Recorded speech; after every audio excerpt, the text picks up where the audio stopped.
Good morning students. फिर से एक बार झा सर आप सबके सामने है इंग्लिश कोर सेट 2 लेकर, और आज हम लोग जल्दी जल्दी देखते जाएंगे सेट 2 कैसे हम लोग सॉल्व करेंगे इंग्लिश कोर स्टैंडर्ड 12 के लिए। तो स्टार्टिंग में जैसा आप सब जानते ही हैं कि हमें मिलता है एक कॉम्प्रीहेंशन, और ये कॉम्प्रीहेंशन सेट 2 में सेट 1 के मुकाबले थोड़ा लेंदी है। तो कॉम्प्रीहेंशन आप पहले अच्छे से पढ़ लेंगे, और कॉम्प्रीहेंशन पढ़ने के बाद हम लोग यहाँ पे समझेंगे कि वाटरमेलन मतलब तरबूज के बारे में यहाँ पे बताया गया है, और तरबूज से संबंधित यहाँ पे क्वेश्चंस किया गया है। तो अब समय बिना बर्बाद किए हुए हम लोग आगे बढ़ते हैं सीधा क्वेश्चंस में। तो फर्स्ट क्वेश्चन है हमारे पास, when and where did the earliest recorded watermelon harvest take place, कि सबसे पहले तरबूज की खेती कहाँ पे की गई, कब? आंसर है the earliest recorded watermelon harvest took place nearly 5000 years ago in Egypt, मतलब सबसे पहले 5000 साल पहले लगभग इजिप्ट में वाटरमेलन की खेती की गई। दूसरा क्वेश्चन जैसा आप देख सकते हैं, why was watermelon placed in burial chambers. Burial chambers, अगर आप इजिप्शियन सभ्यता के बारे में जानते हैं, वहाँ पे मम्मी बनाया जाता था और वहाँ पे ताबूत के अंदर लोगों को सुलाया जाता था, खास करके राजशाही लोगों को। तो वहाँ पे तरबूज क्यों डाला जाता था? आंसर है the watermelon was placed in burial chambers because the ancient Egyptian believe that it could provide the dead nourishment in the after life. तो उस ज़माने के लोग, इजिप्ट के लोग ये मानते थे कि बरियल चैम्बर्स में अगर तरबूज डालेंगे तो जब उनके राजा महाराजा या लोगों का पुनर्जन्म होगा तो तरबूज से उनको नरिशमेंट, मतलब कि उनको ताकत मिलेगी अगले जन्म में, आफ्टर लाइफ। क्वेश्चन नंबर 3 आते हैं, what is the opinion of American heart association about the fruit, कि अमेरिका का जो मॉडर्न अभी का वर्तमान हार्ट एसोसिएशन है वो लोग इस फल के बारे में क्या सोचते हैं? The opinion of American heart association about watermelon is that its heart healthy. तो अभी के जो डॉक्टर्स हैं वर्तमान में अमेरिका के, उनका मानना है कि तरबूज हृदय के लिए बहुत ही हेल्दी है। प्रश्न number 4, what is the role of lycopene in the fruit. इस फ्रूट में पाया जाने वाला एक तत्व लाइकोपिन, इसकी क्या उपयोगिता है? तो आंसर है lycopene is an antioxidant that may help reduce the risk of cancer and other diseases. तो जो खास पार्ट है आंसर का, उसे हम अंडरलाइन कर सकते हैं इस प्रकार से कि ये रिड्यूस करता है किस चीज़ का? कैंसर का और दूसरे बीमारियों के रिस्क का। अगला प्रश्न है, what did Harvard university find in watermelon, कि वाटरमेलन में हार्वर्ड यूनिवर्सिटी के लोगों ने क्या पाया? आंसर है Harvard university found that men who ate lycopene rich diets of tomatoes and tomato products had lower risk of developing certain cancers, especially prostate cancer। तो यहाँ के लोगों को ये पता चला, यहाँ के वैज्ञानिकों को ये पता चला कि वाटरमेलन खाने से कैंसर, खास करके प्रोस्टेट कैंसर होने का चांसेस कम हो जाता है। प्रश्न number 6, what medical properties of watermelon influence Chinese physicians to recommend it, कि चाइना के जो फिजिशियंस है वो क्यों इसका सलाह देते थे वाटरमेलन खाने का?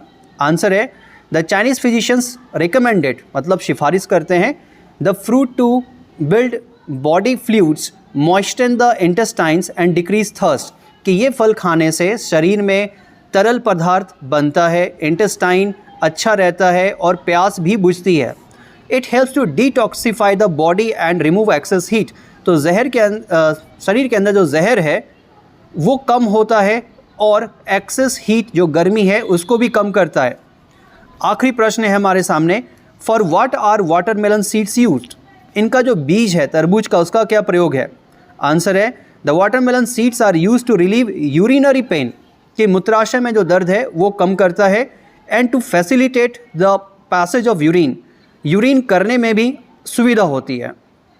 The seed help to soothe the kidney and the bladder reducing inflammation, और इसका बीज जो है किडनी के लिए, गाल ब्लैडर के लिए, यूरिनरी ब्लैडर के लिए अच्छा है, और इन्फ्लामेशन मतलब सूजन कम करता है। तो इस तरह से सेक्शन ए कंप्लीट होता है, रीडिंग सेक्शन, जहाँ पे आप ज़रूर सारा क्वेश्चन अटेंड करें जो आपको कॉम्प्रिहेंशन में आसानी से मिल जाएगा। अब सेक्शन बी में आते हैं, answer any 2 of the following questions in more than 100 words. तो 100 शब्द से कम में आपको लिखना है कोई 2 क्वेश्चन, पर आपके लिए हम लोगों ने सारा ही आंसर कर दिया है ताकि कोई क्वेश्चन आपका छूट ना जाए। अब सीधा हम लोग आते हैं राइटिंग सेक्शन में। क्वेश्चन नंबर 8 आपके सामने है।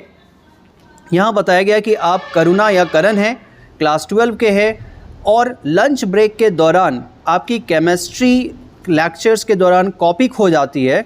You want to get it back, आप चाहते हैं आपकी कॉपी वापस मिल जाए जो स्कूल में खो गई है। Right a notice for the school notice board, और नोटिस बोर्ड के लिए आप नोटिस कैसे लिखेंगे, तो ये फॉर्मेट हम देखते हैं। सबसे पहले तो ये हमें समझना है कि ये पूरा का पूरा बक्से में बंद होगा। सबसे ऊपर स्कूल या कॉलेज, जो भी क्वेश्चन में दिया रहेगा स्कूल या कॉलेज का नाम और स्थान डाल देंगे और ये सेंटर अलाइनमेंट में लेंगे। फिर नोटिस सारा कैपिटल लेटर में लिखेंगे वर्ड को, सेंटर अलाइनमेंट लेंगे और फिर एक सुटेबल हेडिंग, जैसे इसका सबसे अच्छा हेडिंग जो बन सकता है वो लॉस्ट लॉस्ट लॉस्ट, पीछे एक्सक्लेमेशन मार्क डालेंगे और उसको भी अंडरलाइन कर देंगे सेंटर में लेके। फिर तारीख, जैसा आपको फर्स्ट वीडियो में बताया था, पहले महीना, फिर तारीख और फिर वर्ष। अब सिंपल लैंग्वेज में यहाँ पे देखते हैं कैसे नोटिस लिखेंगे। This is to inform all the students, सारे स्टूडेंट्स को सूचित किया जाता है of our school that a notebook on chemistry lecture is lost, कि केमिस्ट्री की एक कॉपी खो गई है इन केमिस्ट्री लैब में ही यस्टरडे, मतलब कब खोया, कहाँ खोया, क्या खोया, ये सब एक ही लाइन में हमने बता दिया। If anybody finds it then he she is requested to submit it to the school office, और अगर किसी को मिलता है तो स्कूल ऑफिस में से जमा करा दे और कंसल्ट द अंडरसाइन, या जो अधोहस्ताक्षरी है नीचे जिनका साइन है उससे वो मिले। The finder of the notebook will be suitably rewarded, और जो भी ये कॉपी ढूंढ के लाता है उसको उपयुक्त इनाम ज़रूर मिलेगा। और फिर नीचे जिसने भी नोटिस लिखा है, जैसे कि क्वेश्चन में करुणा कुमारी, रोल नंबर दे देंगे और किस क्लास सेक्शन का है, ताकि बच्चे आपको आसानी से ढूंढ के आपकी कॉपी वापस कर सके। तो नाम, रोल नंबर और सेक्शन क्लास के साथ। अगला आते हैं क्वेश्चन नंबर 9 में। तो क्वेश्चन नंबर 9 में हम देख रहे हैं, क्वेश्चन है कि गेम्स और स्पोर्ट्स को ज़्यादा अहमियत हमारे देश में नहीं दिया जाता है, और लेटर लिखना है एडिटर को, संपादक को, ऑफ अ नेशनल डेली, मतलब दैनिक जो अखबार आता है उसके लिए, और हमें बताना है कि गेम्स और स्पोर्ट्स कैसे ज़रूरी है और कैसे एक जागरूकता, अवेयरनेस फैलाना चाहिए हमें। नाम आपका बताया गया सुनीता या समीर, एड्रेस आपका यहाँ पे दिया हुआ है। तो फॉर्मल लेटर कैसे हम लिखते हैं, थोड़ा फॉर्मेट पे हम लोग ध्यान देंगे। तो फॉर्मेट देखते हैं। सबसे पहला काम हम करते हैं कि वहाँ पे एड्रेस डालते हैं सेंडर्स का, मतलब जो लेटर लिख रहा है सबसे पहले उसी का एड्रेस रहेगा। फिर तारीख, फिर जिसे लेटर लिख रहे हैं, जैसे द एडिटर, ई कैपिटल होगा, हमेशा ध्यान दीजिएगा। अखबार का नाम Hindustan times, times of India, the telegraph, कुछ भी लिख सकते हैं, और उसका एक काल्पनिक एड्रेस दे सकते हैं, जैसे कि मैंने लिया है कोकर, रांची। उसके बाद आता है विषय, subject, regarding the importance of sports and games, कि गेम्स और स्पोर्ट्स का क्या अहमियत है ये हम बताने जा रहे हैं, विषय में इसको रख दिया। आगे सर स्लैश मैडम, दो में से कोई एक शब्द भी रख सकते हैं या स्लैश देके भी लिख सकते हैं। अब कंटेंट पे आते हैं। तो कंटेंट पे देखते हैं, जो किताब में अक्सर हमें दिखता है, आज वो कंटेंट लिया। फर्स्ट वीडियो में अलग स्टार्टिंग लिया था, आज थोड़ा टिपिकल स्टार्ट ले लिया। Through your steamed columns I would like to draw the kind attention of the government and the educational institutions toward the importance of sports and games in our society.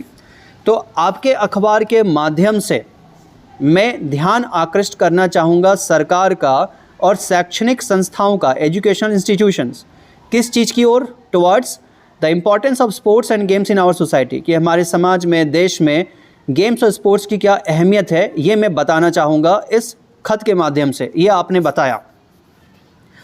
अब body start करते हैं।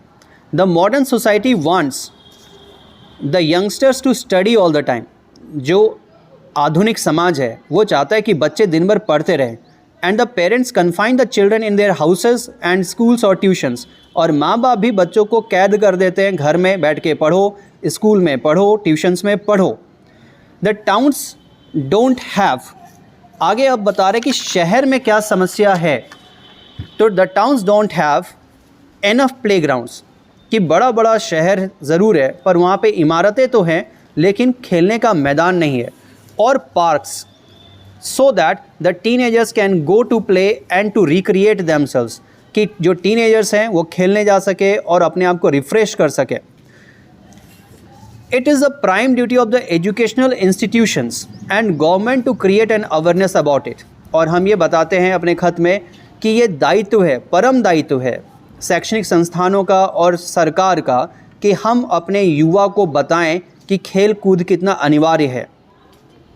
We know that the society requires physically and mentally strong people to contribute in national development. और हम सब जानते ही हैं कि सामाजिक उत्थान के लिए हमें मानसिक और शारीरिक रूप से मजबूत सिटीजन्स चाहिए. अगर हम शारीरिक और मानसिक रूप से मजबूत नहीं होंगे तो देश का विकास नहीं होगा. And not just book worms. और हमें सिर्फ किताबी कीड़े नहीं चाहिए जो पढ़ाई में बहुत अच्छे हैं पर शरीर से कमज़ोर. The parents and the teachers must understand that. और शिक्षकों को, माता पिता को ये ज़रूर समझना चाहिए. विदाउट एम्पल मतलब पर्याप्त physical activity a student will get diseased. अगर हम पर्याप्त शारीरिक कसरत व्यायाम नहीं करते हैं तो बच्चे बीमार होते चले जाएंगे. और ये सिर्फ शारीरिक नहीं, मानसिक बीमारी भी हो सकती है in his future. And he will not become a human resource. और ये बीमार शरीर लेके वो कभी भी human resource, double inverted comma में दिया है, एक मानव संपदा नहीं बन पाएंगे. Kindly publish this letter of mine and let it become a voice that can reach to the masses. और अंतिम पैराग्राफ में छोटा सा हम ये बताएंगे, ये ज़रूर लिखना है आपको हर लेटर में, लेटर टू एडिटर में, कि कृपया करके मेरे इस खत को आप अपने अखबार में छापें और इसे एक आवाज़ बनने दें. और ये आवाज़ पहुँचे किस तक? मासेस तक, मतलब जनमानस तक. And the government as well, और सरकार तक भी. आखिर में जैसा हम जानते हैं, योर्स फेथफुली और समीर कुमार, या कोई भी जो नाम क्वेश्चन में दिया रहेगा वो नाम अंकित कर देंगे.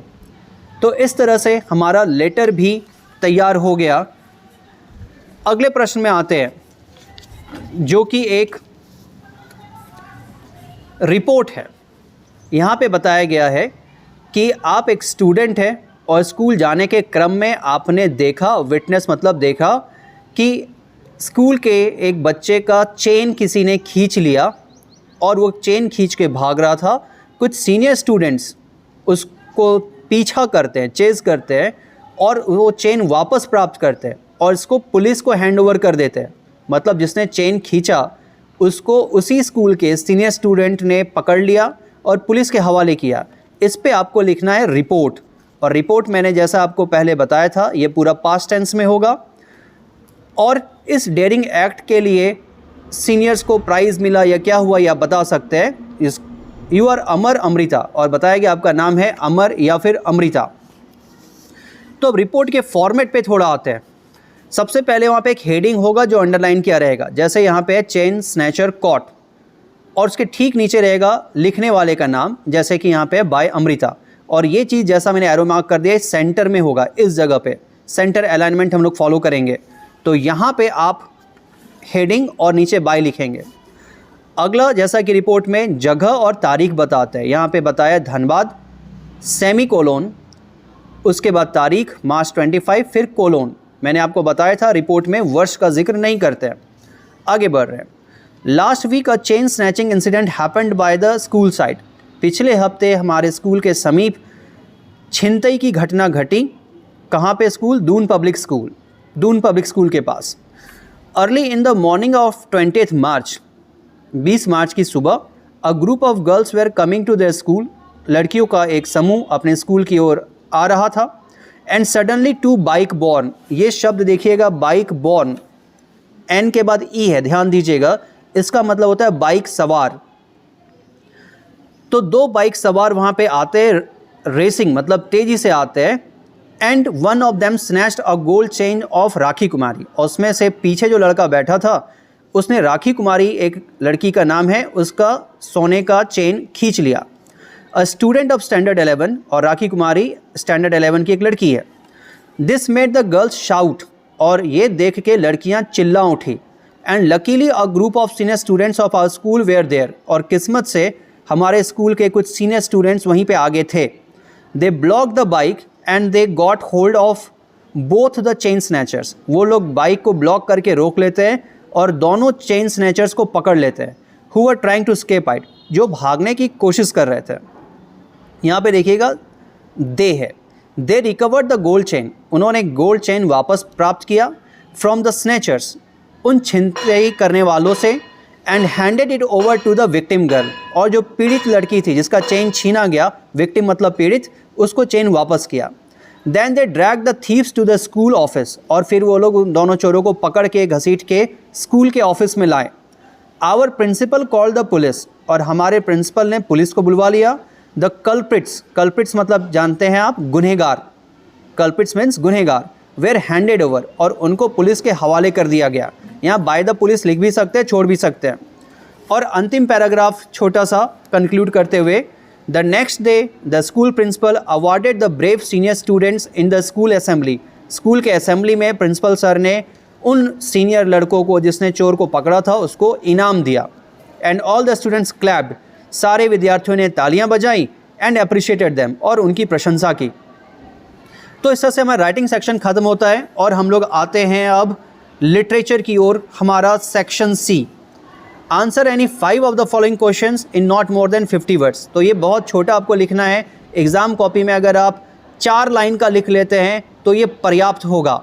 ज़्यादा से ज़्यादा 6 लाइन लिखिएगा, पर कम से कम 4 लाइन कोशिश ज़रूर कीजिए। तो सेक्शन सी में 3 इंटू 5 15 मार्क्स के लिए हम लोग स्टार्ट करते हैं। तो क्वेश्चन नंबर 11 हमारे सामने है, what did the peasants pay the British landlords as rent. तो पीजेंट्स जो है मतलब कि किसान, वो जमींदारों को क्या देते थे रेंट के तौर पे। What did the British now want, और इस साल उनको क्या चाहिए, पहले क्या देते थे और अब क्या मांग रहे हैं, ये प्रश्न है। तो उत्तर है, the peasants of Champaran had to pay indigo that they had to grow in 15% of their farm. तो जो भी किसान थे चंपारण के, ये उनको बाध्य किया जाता था अंग्रेज़ों के द्वारा कि अपने 15% खेत में उनको नील ही उगाना पड़ेगा, और इसी नील को एज अ रेंट, टैक्स के तौर पे वो दे देते थे टू द ब्रिटिश लैंडलॉर्ड्स, मतलब ब्रिटिश ज़मींदारों को। That year the British wanted the farmers to pay in cash instead of indigo. लेकिन उस साल हमें पता है जर्मनी ने सिंथेटिक इंडिगो उगा लिया था, और अंग्रेज़ सरकार ने भारतीय किसान को कहा था आप अपना इंडिगो क्रॉप अपने पास रखिए, उसके बदले कैश दीजिए। तो आंसर है, उनसे कैश डिमांड किया गया क्रॉप के बदले। क्वेश्चन नंबर 12 देखते हैं, what gift did peddler leave for Edla and why she was happy to see it. Edla के लिए क्या गिफ्ट छोड़ा था फेरी वाले ने, रैट ट्रैप चैप्टर से कहानी है, और क्यों एडला खुश हो जाती है। तो आंसर है, the tramp did not want Edla to be embarrassed. तो ये शब्द ध्यान दीजिएगा, एम्बैरेस्ड रैट ट्रैप में काफ़ी बार यूज़ हुआ है कि एडला को शर्मिंदगी फील हो, एम्बैरेस मतलब शर्मिंदगी फील हो, ये नहीं चाहता था कौन, the tramp, because of a thief that he himself was, क्योंकि वो एक चोर था, वो नहीं चाहता था एडला को एक चोर के कारण शर्मिंदगी उठाने पड़े। सो ही लेफ्ट ए रैट ट्रैप। तो इन्वर्टेड कॉमा में डाल दिया है कि गिफ्ट में क्या दिया है, एक चूहेदानी। हैविंग द स्टोलन 30 क्रोनर्स, और उस चूहेदानी के अंदर वो चोरी किया हुआ 30 क्रोनर्स है। तो जिनको नहीं पता मैं बता दूं, क्रोनर्स का मतलब है करेंसी का नाम। ये स्वीडन देश की करेंसी है क्रोनर, जैसे भारत का है रुपीस, अमेरिका का है डॉलर, वैसे स्वीडन की करेंसी है क्रोनर। तो 30 क्रोनर जो उसने चोरी किया था वो भी उसमें छोड़ दिया। एंड अ लेटर, साथ में एक चिट्ठी भी रखा जिसमें उसने अपनी गलती मानी थी। Edla was happy to see the gift, और एडला ये गिफ्ट देके बहुत खुश हो जाती है, बिकॉज क्योंकि the tramp did not break her trust, कि उस ट्रैम्प ने, उस चोर ने उसका विश्वास नहीं तोड़ा, कि उसको अपने घर पे रख के उसने कोई गलती नहीं की। क्वेश्चन नंबर 13 की ओर आते हैं, did Sophie really meet Danny Casey. पहला पार्ट है, क्या सोफी सच में डैनी केजी से मिली थी। Why didn't Sophie want Jansie to know about her story with Danny, और क्यों सोफी चाहती थी कि उसकी बेस्ट फ्रेंड जेंसी उसके कहानी के बारे में नहीं जाने, डैनी केजी वाला कहानी। तो आंसर आते हैं कि क्या सोफ़ी मिली थी डैनी केजी से। आंसर है no, Sophie did not really meet Danny Casey, वो कभी डैनी केजी से नहीं मिली थी। Sophie did not want Jansie to know about her story with Danny, और सोफ़ी चाहती थी कि उसका जो झूठा कहानी था वो उसकी बेस्ट फ्रेंड जेंसी नहीं जाने। क्यों नहीं जाने, it was because she was gawky. यहाँ पे मैंने अंडरलाइन किया है, देखिए आप, गाउकी। गाउकी का मतलब है बेढप, मतलब वो किसी को भी जाके बता देगी, उसके पेट में बात नहीं पचेगा। तो वो जो दोस्त है सोफ़ी की जैंसी, उसे लगता है वो गाँव की है, and she would tell everyone, और वो सबको जाके बता देगी about the meeting. She also had a fear, इसके अलावा और एक डर था, that her lie might be caught by her best friend, कि जैंसी जो उसकी बेस्ट फ्रेंड है, हमेशा उसके साथ रहती है, वो कहीं उसका झूठ पकड़ ना ले, इसलिए भी वो नहीं चाहती थी कि जैंसी को उसकी झूठी कहानी के बारे में पता चले कि वो कभी डैनी केजी से मिली थी। आगे आते हैं क्वेश्चन नंबर 14 में। What makes human beings love life in spite of troubles and sufferings according to the poet a thing of beauty. तो थिंग ऑफ ब्यूटी पोएम का नाम दिया है, हमें पता है जॉन कीट्स इसके पोएट हैं। उनको ऐसा क्यों लगता है कि हमारे जीवन में भले ही कितना भी कष्ट हो, फिर भी हम अपने जीवन से बहुत प्रेम करते हैं, ऐसा क्यों करते हैं, ये सवाल है। तो आंसर है, the poet John Keats says that our life is full of despondence, कि हमारा जीवन जो है डेस्पोडेंस से भरा हुआ है। डेस्पोडेंस अंडरलाइन किया, इसका मतलब होता है दुख। But still we love our life in spite of troubles and sufferings, लेकिन फिर भी हम अपने जीवन को पसंद करते हैं, चाहे कितना भी समस्या हो, कितना भी कष्ट हो। इट इज़ बिकॉज, क्यों पसंद करते हैं, beauty comes to our life in one or another form, कि खूबसूरती किसी न किसी रूप में हमारे जीवन में आ जाती है, and removes the pall from our dark spirits, हमारे आत्मा पे से दुख का चादर हटा देती है। यहाँ पे द पाल को आप या तो अंडरलाइन कर लीजिए या इन्वर्टेड कॉमा में, और इसका मतलब है चादर। और कैसा चादर, दुख का चादर। तो पोएट कहते हैं कि हमारे जीवन में बहुत कष्ट है, लेकिन खूबसूरती किसी न किसी रूप में आती है और हमारे आत्मा पे से दुख का चादर हटा देती है, इसलिए हम अपने जीवन को हर हाल में पसंद करते हैं। नंबर 15 में, what is the childish longing the poet refers to in the poem a roadside stand, why is it vain, कि यहाँ पे क्या चाइल्डिश लॉन्गिंग है, क्या बच्चों जैसा डिमांड है। चाइल्डिश मतलब बच्चे जैसा, लॉन्गिंग मतलब चाहत। तो क्या बच्चे के जैसा चाहत है कविता में जिसका नाम है road side stand. Why is it when, क्यों ये बेकार हो जाता है।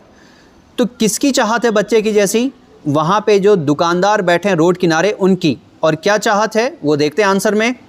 The road side stand people has a childish longing, जो रोड साइड बैठे हुए स्टैंड के दुकान के लोग हैं उनकी एक चाहत है, that the rich people would come to their stalls to purchase something, कि जो अमीर लोग, बगल से जो 100 गाड़ियाँ गुजरती हैं रोज़ शहर की ओर जाती हुई, उसमें से कुछ गाड़ी रुके और उनके दुकान से कुछ खरीदे। This longing goes in vain, लेकिन उनकी ये चाहत बेकार जाती है। क्यों, because no rich people comes to buy anything from those poor sellers, कि उन गरीब लोगों के पास कोई भी अमीर आके नहीं रुकता है कुछ भी खरीदने के लिए, तो उनका कोई खरीदारी नहीं हो पाता है। ये उनका चाहत है जो बेकार चला जा रहा है। नेक्स्ट आते हैं क्वेश्चन नंबर 16 में। When did Bama first come to know about social discrimination. तो ये शब्द डिस्क्रिमिनेशन याद रखिएगा, जिसका मतलब होता है भेदभाव। तो बामा एक लड़की है जो कहती है कि उसने डिस्क्रिमिनेशन महसूस किया, मतलब भेदभाव महसूस किया। तो प्रश्न यही है, कब महसूस किया। तो आंसर है, वन डे वाइल बामा was returning from her school, एक दिन बामा जिसका उम्र तकरीबन 9 वर्ष है अपने स्कूल से लौट रही थी।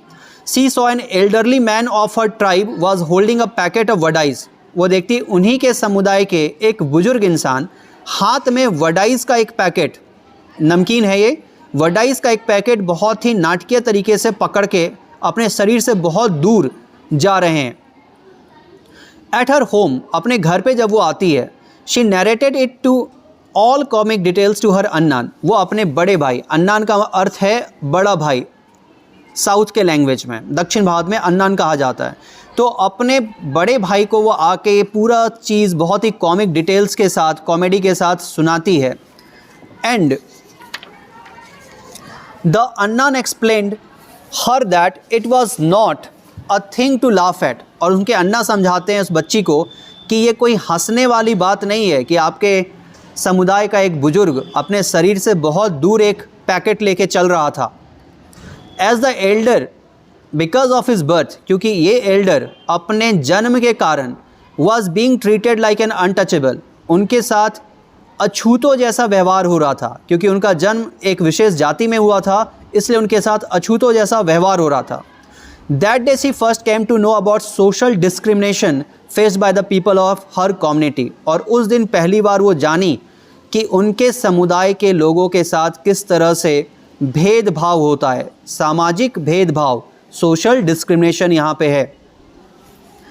अंतिम प्रश्न शॉर्ट क्वेश्चन है, what was the basic tale of all the stories that told by Jack to his daughter Jo. जो फादर हैं जैक, यहाँ पे याद रखिएगा जैक पिता का नाम है और जो बेटी का नाम है। तो पिता जो रोज़ कहानी सुनाते अपनी बेटी को, उसका प्लॉट क्या है, मतलब किस आधार पे वो हर दिन एक ही तरह की कहानी सुनाते थे, वो प्लॉट क्या था, कहानी का क्रम क्या था। तो आंसर है Jack used to narrate stories every day to his daughter, कि हर दिन वो अपनी बेटी को कहानी सुनाते थे जो को। All the stories had the same basic tale, और हर कहानी का एक ही प्लॉट होता था, एक ही तरीके का कहानी होता था। There would be some animal named Roger, कोई एक जानवर होता था, कभी हाथी, कभी घोड़ा, कभी मछली, कुछ भी, उसका नाम रॉजर होता था। Who would have some problem, जिसे कोई ना कोई समस्या होता था। हर दिन अलग जानवर, सबका नाम लेकिन रॉजर, और हर दिन अलग समस्या। He would go to a wise old owl, और वो जो भी जानवर होता था वो जाता था एक बड़े से विद्वान उल्लू के पास। The old owl would refer him to the magician, और वो विद्वान उल्लू उसे भेजता था एक जादूगर के पास, magician. And the magician would solve the problem of Roger, और जो भी जानवर होता था उसका समस्या का समाधान हमेशा जादूगर कर देता था। तो इसी तरह से हर दिन पिता अपनी बेटी को कहानी सुनाते थे, और बेटी हर दिन नया कहानी सुनती थी, नए जानवर और नया समस्या के साथ। आखिरी सेक्शन में आते हैं, सेक्शन डी, जहाँ पे लॉन्ग क्वेश्चन हमें सॉल्व करना है, और ये क्वेश्चन को भी बताया गया आपको 100 वर्ड्स में करने के लिए। तो 5 नंबर के लिए क्वेश्चन होगा, आप प्रयास करेंगे लगभग 1 पेज तो ज़रूर लिखें, कम से कम 1 पेज ज़रूर लिखें। तो लॉन्ग क्वेश्चन जैसा मैंने बताया, सबसे पहले आप वहाँ पे थीम को ज़रूर बता दें। तो क्वेश्चन है, why did Derry wish to go back to Mr Lamb, Derry क्यों मिस्टर लैम्ब से दोबारा मिलना चाहता था। और यहाँ पे हमें पता है ये चैप्टर का नाम है विस्टास से on the face of it, और on the face of it chapter में डैरी मिस्टर लैम्ब से क्यों मिलना चाहता था। तो आंसर आते हैं, Derry was a young boy of 14 years old, Derry एक 14 वर्ष का लड़का था। In an accident with acid, उसके साथ एक दुर्घटना हो गई थी, उसके चेहरे पे एसिड गिर गया था। One side of his face had got burned, उसके चेहरे का एक हिस्सा बुरी तरह से जल गया था। And he appeared horrifying, horrifying मतलब डरावना, वो बहुत ही डरावना दिखता था। सो टू द पीपल, लोगों को। Since his accident people had either ignored him or got scared of him. Since मतलब जब से उसका ये एक्सीडेंट हुआ है, उसके चेहरे पे एसिड गिर गया है, लोग या तो उसको इग्नोर करते हैं या तो उससे डर जाते हैं। स्केर्ड मतलब डर जाना। He was not treated like a normal human being, सिर्फ उसका चेहरा जल जाने के कारण लोग उसको एक आम मनुष्य के जैसा नहीं मानते थे। ही वॉज स्टेयर्ड, स्टेयर्ड यहाँ पे अंडरलाइन है, आप देखिए इसका मतलब होता है घूरना, लोग उसको घूरते थे। And people passed harsh comments against him, और उसके खिलाफ बहुत ही कड़वा ताना मारते थे। तो छोटा सा बच्चा है 14 वर्ष का, लोग उसको घूरते हैं, उससे डरते हैं, उसको ताना मारते हैं। ये चीज़ पहले बता दिया। अब आते हैं क्वेश्चन का आंसर में। When he met Mr. Lamb, the old man treated him very normally. जब वो पहली बार इस बूढ़े इंसान से मिला तो ये पहला इंसान था जो उससे बिल्कुल सामान्य तरीके से बर्ताव कर रहा था।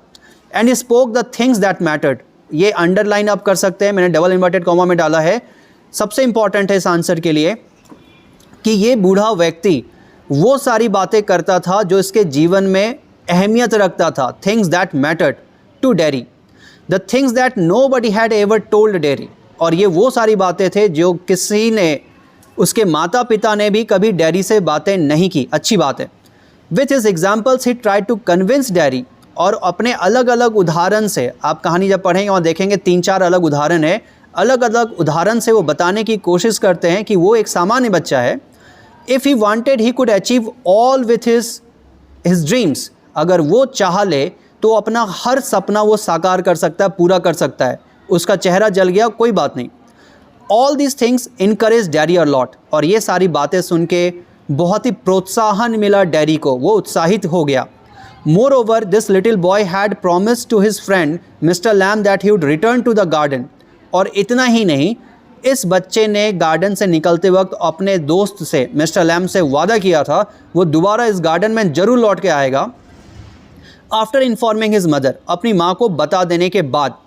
That's why daddy wish to go back to Mr Lamb who was a true friend and inspiration to him, और इसलिए वो अपने मित्र डैडी से हर हाल में जाके मिलना चाहता था। और यहाँ पे हमारा आंसर ख़त्म होता है। सेट 3 में इसी क्वेश्चन का आगे का हिस्सा पूछा गया है कि उसकी माँ उसे क्यों नहीं मिलने देना चाहती है मिस्टर लैम्ब से, और आपसे ये हमारा वादा है इस चैनल के माध्यम से आज ही उस क्वेश्चन का आंसर भी आपको सेट 3 भी उपलब्ध करा दिया जाएगा। तो इस चैनल के माध्यम से आज ही आपको सेट 2 और सेट 3 दोनों मिल जाएगा, और हम चाहेंगे आप ज़्यादा से ज़्यादा दोस्तों में ये शेयर करें ताकि हर बच्चे तक शिक्षा पहुंच सके। अगला प्रश्न है और आखिरी प्रश्न है, what were the options that Sophie was dreaming of after school, कि सोफ़ी किन किन ऑप्शंस के बारे में विचार कर रही थी स्कूल ख़त्म करने के बाद, वो क्या चाहती है अपने जीवन में करना या पाना। तो आंसर है हमारे सामने, SoFi was a day dreamer. SoFi खुली आंखों से सपना देखने वाली एक लड़की थी, और डे ड्रीमर एक नकारात्मक वर्ड होता है जहां लोगों का ठोस सपना नहीं है, कुछ भी सोचते हैं, मुंगेरी लाल के ख्यालों के जैसा। She had a dream that after her school she would have the best boutique of her town. उसका ये सपना था कि स्कूल ख़त्म करने के बाद उसके पास शहर का सबसे शानदार बुटीक होगा। तो बुटीक आप सारे विद्यार्थियों को पता होगा, नहीं तो मैं बता देता हूँ। उसका मतलब है एक ऐसा दुकान जहाँ पे महिला से संबंधित हर तरह का सामान मिलता है। तो ये लड़की जिसका उम्र 18 के आसपास होगा, उसका कल्पना है, सोच है कि स्कूल ख़त्म करने के बाद शहर का सबसे बड़ा बुटीक उसके पास होगा। If it was not possible then, और अगर ये संभव नहीं हुआ तो she would be an actress, तो वो एक हीरोइन बन जाएगी, और अ फैशन डिज़ाइनर, या एक फ़ैशन डिज़ाइनर बन जाएगी। तो उसका 3 जो सपना था, तीनों मैंने अंडरलाइन कर दिया यहाँ पे, बुटीक ओनर, एक्ट्रेस होना, फैशन डिज़ाइनर होना। And later she would have the biggest boutique of the town, और शुरू में चाहे वो जो भी बने, बाद में उसके पास शहर का सबसे बड़ा बुटीक होगा, इस बात के लिए वो बिल्कुल श्योर थी। दूसरा पार्ट है, जेंसी क्यों नहीं चाहती थी वो ऐसा सपना देखे, इसको हमने बताया है। Jansie who was the best friend of Sophie, तो सोफ़ी के बिना जेंसी, जेंसी के बिना सोफ़ी अधूरी है इस कहानी में। तो जेंसी चाहती थी कि उसकी दोस्त ऐसा कल्पना ना करे, क्योंकि वो एक रैशनल गर्ल है, और रैशनल का क्या अर्थ होता है, जो सच्चाई में जिए, जो कारण को समझे। And when Sophie used to talk about her ambitions, और जब सोफ़ी अपने ख्याली पुलाव के बारे में बात करती थी, she would try to stop her, वो उसको रोकने का प्रयत्न करती थी कि ऐसी बातें मत सोचो। बिकॉज जेंसी न्यू इट वेल, क्योंकि जेंसी को ये बात अच्छे से पता था that they were year marked for biscuit factory, कि उन लोगों के ऊपर ठप्पा लगा हुआ है। ईयर मार्क्ड अंडरलाइन मैंने किया अभी, उनके ऊपर ठप्पा लगा हुआ है कि वो अपने जीवन में बहुत अच्छा करेंगे तो बिस्किट फैक्ट्री में ही काम कर पाएंगे, जहां उनके पापा काम करते थे, दोनों के पापा। तो इस तरह से शॉर्ट में हमने लॉन्ग आंसर को भी कंप्लीट किया, और पूरे 40 मार्क्स का क्वेश्चन आपको शॉर्ट आउट करके दे दिया गया है। आपसे यही रिक्वेस्ट होगा, आप बहुत ध्यान से पढ़ें, कोई डाउट हो आप कमेंट सेक्शन में पूछ ले, और इस वीडियो को ज़्यादा से ज़्यादा शेयर और लाइक करें ताकि ज़्यादा से ज़्यादा बच्चों को मदद पहुंच सके। कोरोना काल में टीचर्स की कमी उन्हें ना खले। धन्यवाद, मिलते हैं बहुत ही शीघ्र तीसरे वीडियो के साथ। Thank you.